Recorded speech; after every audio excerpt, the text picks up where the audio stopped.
By many accounts, Pennsylvania Governor Tom Wolf has helped mitigate his state's coronavirus outbreak and avoided the full-blown disasters seen elsewhere. His success in the next challenge, containing the growing resistance to his efforts, is to be determined. The Democrat at the helm of one of the premier battlegrounds in November's presidential election is struggling to fight a Republican revolt over his stay-at-home orders and business shutdowns.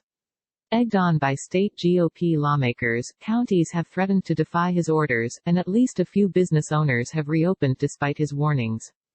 The chief instigator behind the Republican strategy, President Trump, is set to visit the state Thursday.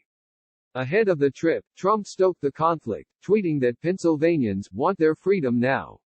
The mild-mannered Wolf has had to decide how far to go in enforcing his orders, mindful of criticism that he's nothing short of a tyrant.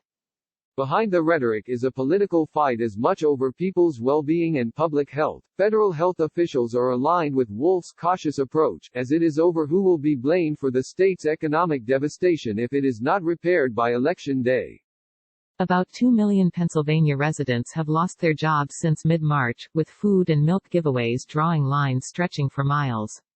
Some Pennsylvanians have gone 2 months without money because of the state's problem-plagued online unemployment benefits portal. Republicans in the state, like their counterparts in the swing states of Michigan and Wisconsin, say they are sticking up for desperate people. But they are also jockeying to ensure that Democratic governors, rather than Trump, take the blame. We're trying to get things moving in a safe and responsible manner because this thing is turning into a pressure cooker, GOP State Representative Dan Mowell from conservative Adams County said.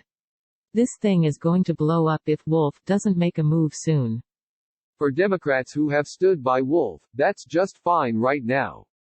Polls show that the public has generally embraced how Wolf, who easily won re-election in 2018, has managed the crisis. A Washington Post Ipsos poll released Tuesday found that more than 2 in 3 people surveyed from April 27 to May 4 approve of how Wolf has handled the outbreak. Trump's approval nationally in the same poll was much lower, at 43%. When Trump visits Thursday, he'll head to the politically moderate Allentown area to tour a medical products distribution center. He did particularly well in the area in the 2016 election, when his narrow win in Pennsylvania helped vault him to the White House. Since then, Republicans lost the area's congressional seat for the first time in 2 decades, and Allentown, with highways connecting it to New Jersey and New York, has become one of Pennsylvania's coronavirus hotspots. Here in the Lehigh Valley, people know we're in the middle of the pandemic, and they also aren't taking Trump as seriously as they once did, said Democratic State Representative Peter Schweier of Allentown. The visit will be Trump's 18th to the state as president, a marker of Pennsylvania's importance to his re-election hopes. While Trump's advisors have started to doubt whether they can hold Michigan, another Rust Belt state Trump won, they believe Pennsylvania and Wisconsin remain in play if the economy rebounds.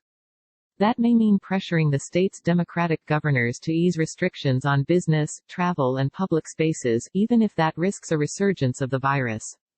Pennsylvania is 10th among states in overall infection rate, with some 59,000 confirmed cases, or roughly 450 per 100,000 residents, and nearly 4,000 deaths, according to federal statistics.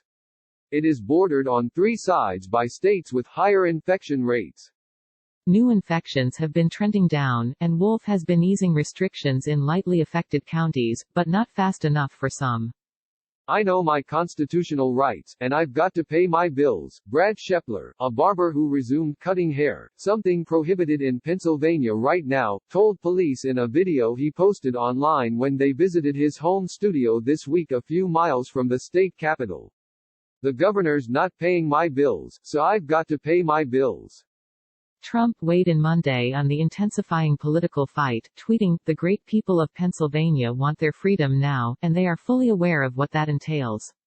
Hours later, Wolf threatened in an extraordinary news conference to punish a growing number of counties that vowed to let businesses reopen against his orders. He pledged to withhold coronavirus aid from them and branded them cowards, accusing them of choosing to desert in the face of the enemy, in the middle of a war that we Pennsylvanians are winning and that we must win.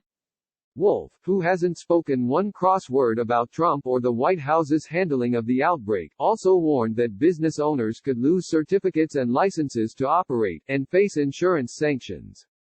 The Republican National Committee accused Wolf of being on a power trip. Wolf, who said he is just trying to keep people safe, already had vetoed legislation Republicans passed in April to limit his powers during the disaster emergency. He has also won legal challenges to his shutdown orders in both the state's highest court and the U.S. Supreme Court, allowed construction work to restart and lifted the most severe restrictions in many areas. Still, 2/3 of the state's 12.8 million people are expected to remain under stay-at-home orders after this week. After Wolf's bare-knuckled message on Monday, some counties did not back down. Lawrence Tabas, chairman of Pennsylvania's Republican Party, warned of a political reckoning in November. Tom Wolf is going to be as much on the ballot as much as the president, the legislature and Congress for his handling of this, Tabas said, but he's going to be judged not just by Republicans but by Democrats and independents.